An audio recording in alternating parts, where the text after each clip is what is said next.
एक समय की बात है, एक धनी व्यक्ति जिसके पास जीवन की सभी सुख सुविधाएं थी, अपने डरपोक व्यवहार के कारण दुखी था। वह एक ज्योतिष के पास गया और उसे अपनी कुंडली दिखाई। ज्योतिष ने कहा, अब आपकी कुंडली में सब कुछ ठीक है। आपके दिमाग में अनावश्यक चिंताएं ही आपको परेशान करती हैं।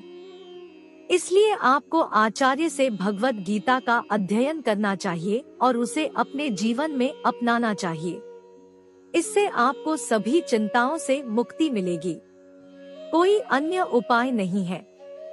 यह धनवान व्यक्ति आचार्य के पास गया और आचार्य उसे गीता पढ़ाकर बहुत प्रसन्न हुए।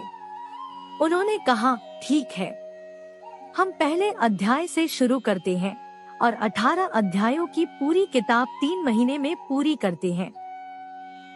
उस आदमी ने कहा, नहीं स्वामी जी, मैं कई चीजों में व्यस्त हूँ, इसलिए मुझे सबसे महत्वपूर्ण हिस्सा सिखाओ।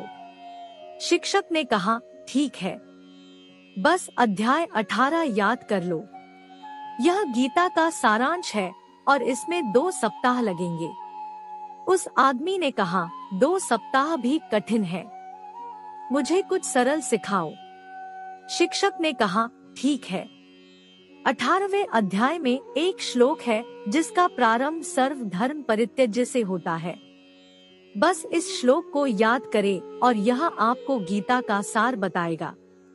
उस आदमी ने कहा, मुझे एक श्लोक भी सीखना कठिन लगता है, मुझे कुछ आसान बताओ।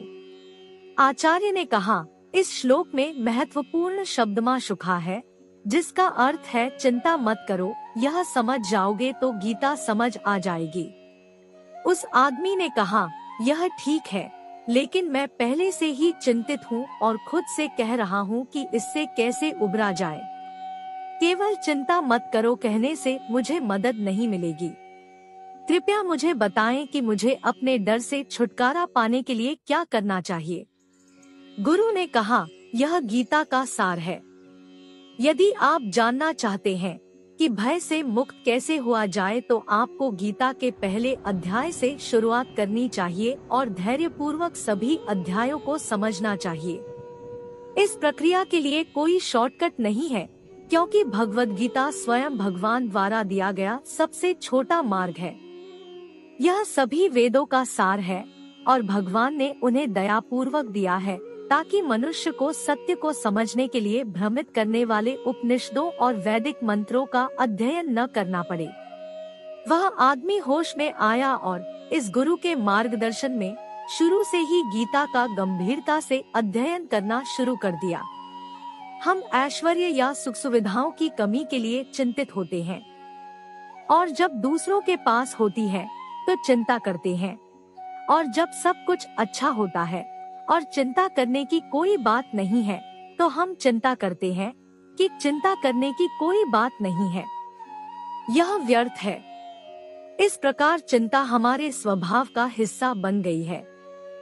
दरअसल यह चिंता आस्था और भक्ति की कमी से पैदा होती है और भय से मुक्ति का कोई शॉर्टकट नहीं है।